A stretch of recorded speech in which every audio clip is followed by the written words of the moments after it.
Hey, movie lovers, this is Leo. Mike. And Kevin from Films and Fermentation. If you love comedy, movies, and a good drink in hand, then you need to check out the Podnation Media Network. It's home to a variety of amazing podcasts covering everything from pulp culture to history and, of course, movies like ours. And the best part, Podnation Media Network is featured on Roku, so you can stream your favorite podcasts anytime. Alongside Films and Fermentation, you'll find other fantastic shows like the KJ&A podcast, The Undiscovered Entrepreneur, Real Sharks, and so many more. So grab a drink, press play, and join the fun with Podnation Media Network. Because everything's better with a little comedy, movies, and booze. Learn more by going to linktree.com/PodNationPods. Films and fermentation, movies and films and fermentation, movies and inebriation. Films and fermentation, movies and inebriation. Films and fermentation, comedy mixed with taste elevation. Films and fermentation, with Leo, Catman, and Mike.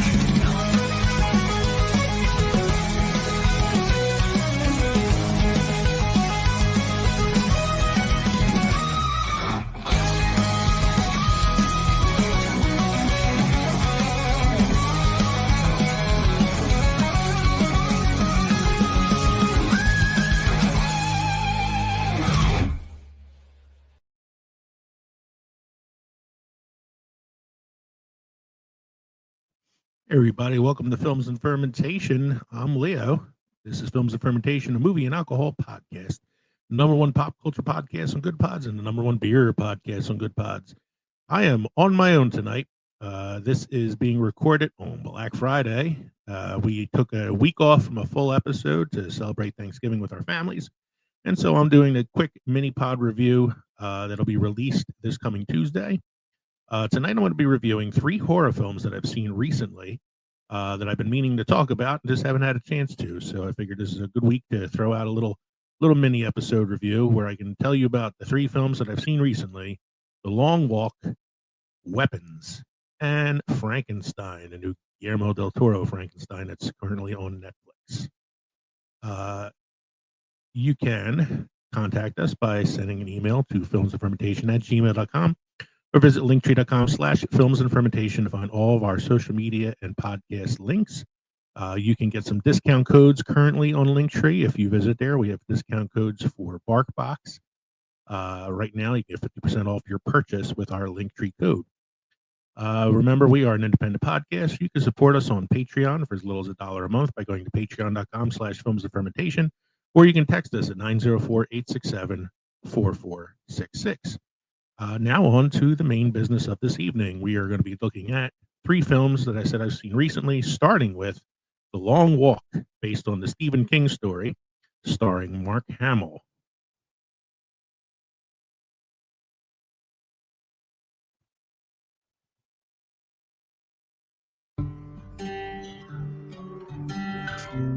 I'm Ray Garrity. You can call me Ray.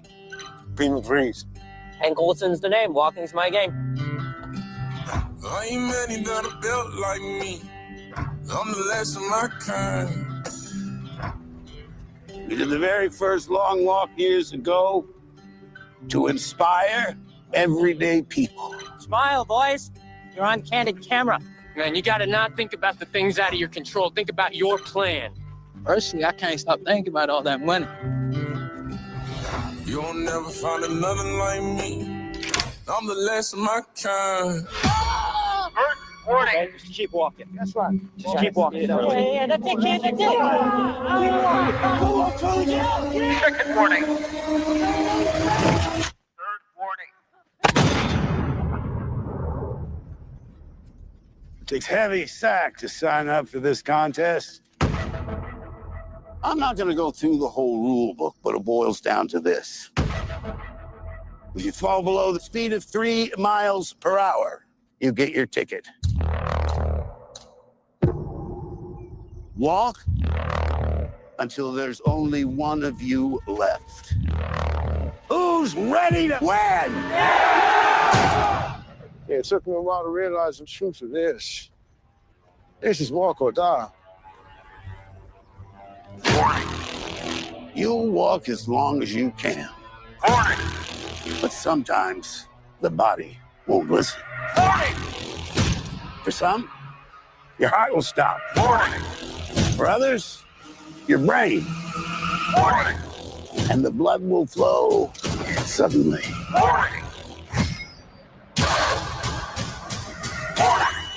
There's one winner.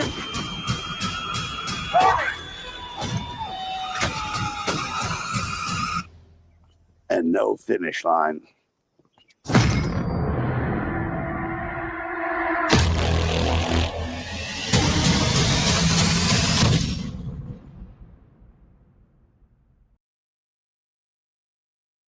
Set in a grim, alternate 1970s America, The Long Walk follows 50 teenage boys forced into a nationally televised patriotic contest where they must keep walking at 3 miles an hour or be shot after 3 warnings.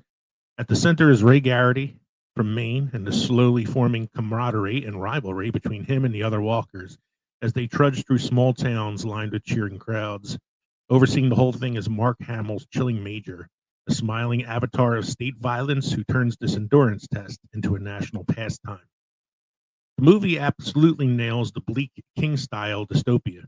Long stretches of highway, hollow celebrations, and TV-sanctioned cruelty that feels uncomfortably plausible. Cooper Hoffman and David Johnson give grounded, vulnerable performances that keep you invested, even when the story is literally just people walking.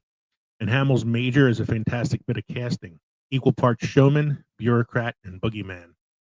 The 1970s aesthetic, from the production design to Jeremiah Freight's moody score, gives the film a distinct personality and keeps it from feeling like just another Hunger Games ripoff. The flip side is that the movie can feel repetitive and emotionally numbing by design. If you're not on its wavelength, Boys Walk and Occasionally Die will start to feel like a very long 2 hours. The world building around the regime and the contest is intentionally vague, but that minimalism comes off as underwritten, especially when the script clearly wants to say something about spectacle and fascism. By the time the ending leans into the ambiguity, some viewers will admire the commitment to the novel's vibe, while others will just wish the film had offered a bit more catharsis. Hence, we're giving it 3 beers out of 5. A grim, solid watch, but not a top-shelf pour. The next film on the list here, Weapons, decidedly a much better film, a film I was excited to see because I really liked Zach Cregger's first film, Barbarian, and was excited to see this follow-up effort from him. So here is a quick trailer for the film Weapons.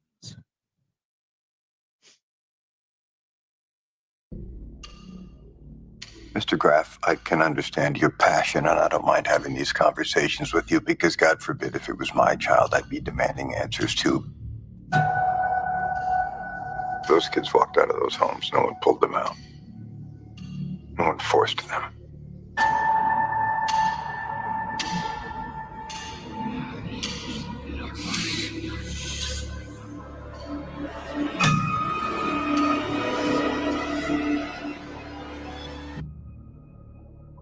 What do you see that I don't?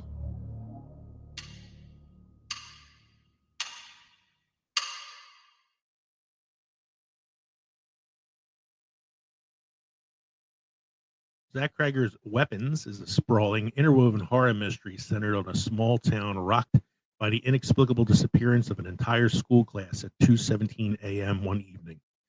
One incident fractures into multiple storylines: parents, teachers, cops, bystanders, each revealing a different angle on what happened and why. The film plays like a horror-inflected magnolia. Same town, same trauma, different perspectives, slowly snapping together into a single, very nasty picture. This is ambitious, confident horror from a filmmaker who clearly leveled up after Barbarian. The ensemble cast, Josh Brolin, Julia Garner, Alden Ehrenreich, Benedict Wong, Amy Madigan, and more, give weight and texture to what could have just been a high-concept exercise, and film's refusal to over-explain every mystery keeps it haunting long after the credits roll. Larkin Sepley's camera work rings dread out of suburban banality, and the script's allegorical thread riffing on school shooting anxieties and parental grief without turning real tragedy into cheap exploitation. Lands harder than most so-called elevated horror. At 128 minutes, Weapons occasionally feels like it's juggling more threads than it quite knows what to do with. Not every subplot lands with the same force.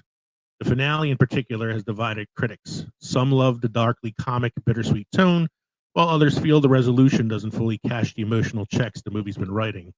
Because the film leans so heavily on metaphor, viewers looking for a clean puzzle box solution may come away with a little frustration. Still, the craft and impact are undeniable, which is why we're handing this one a hearty 4.5 beers out of 5.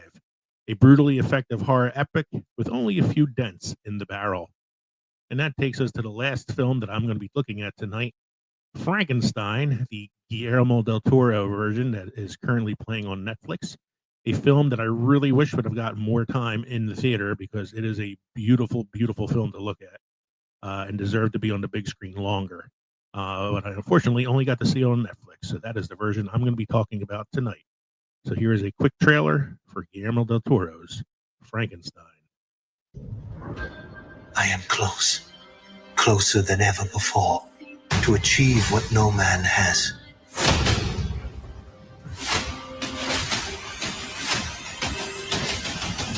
Victor, maybe it's time to let this go. What manner of creature is that? What manner of devil made him? I did.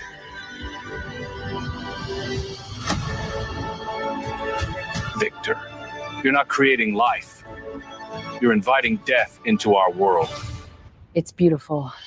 You made me Victor and cast me into the dark. This is the future.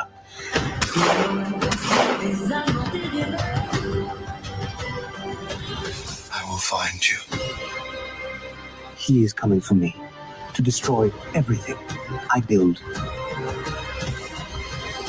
Victor!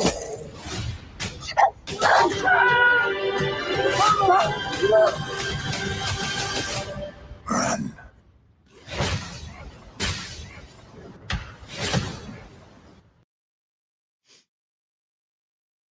Guillermo del Toro's Frankenstein is a lush, gothic reimagining of Mary Shelley's classic, following Victor Frankenstein. Sorry, I still got Young Frankenstein on my mind. Victor Frankenstein, played by Oscar Isaac, an egotistical 19th century surgeon whose obsession with conquering death leads him to create a living being from corpses. When his creature, played by Jacob Elordi, awakens, Victor recoils in horror, setting off a tragic chain of events as the abandoned being searches for identity, love, and vengeance in a world that only sees a monster. Rather than a simple mad scientist shocker, the film plays an intimate, sorrow-soaked drama about creation, responsibility, and what it means to be truly seen. This is Del Toro in full mythic romantic mode. Ruined castles, snow-packed vistas, candlelit laboratories, and faces framed like oil paintings. Oscar Isaac gives Victor a tortured charisma that makes his worst choices feel horrifyingly understandable, while Jacob Elordi's creature is an instant all-timer, physically imposing yet painfully vulnerable, a walking wound who embodies the film's empathy for the grotesque. Mia Goth and Christoph Waltz round out the ensemble with beautifully prickly turns, and Alexandra Desplet's score, plus Dan Luston's cinematography, create a sensory overload of color, shadow, and sorrow. It's the rare adaptation that honors Shelley's philosophical heft while still feeling like a deeply personal Del Toro fairy tale. If there's a flaw, it's mostly a matter of taste. At 150 minutes, Frankenstein takes its time, lingering on emotional beats and literary monologues that might feel indulgent if you're expecting a lean monster movie.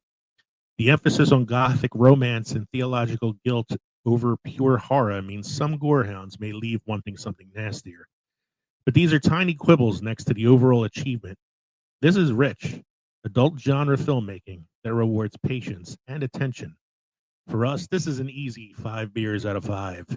Raise a full pint to one of the best Frankenstein adaptations put to screen. Thank you for joining me tonight for this little mini episode. We will be returning with our next full episode soon. Let me get my dates up here. Our next full episode, episode 219, is going to be recorded on December 4th, but will be being dropped on December 9th. It is an episode where we are going to be having two celebrations. The first is we are going to be celebrating 5 years as a podcast this year. And on that episode, we are also going to be celebrating the 60th anniversary of A Charlie Brown Christmas. So please make sure you stop by the road, crossroads between Pickled and Fermented next time around for that very special episode. In the meantime, I'm Leo, and for Mike and Kevin, this is the Films and Fermentation Podcast. Happy Thanksgiving. Cheers, everybody.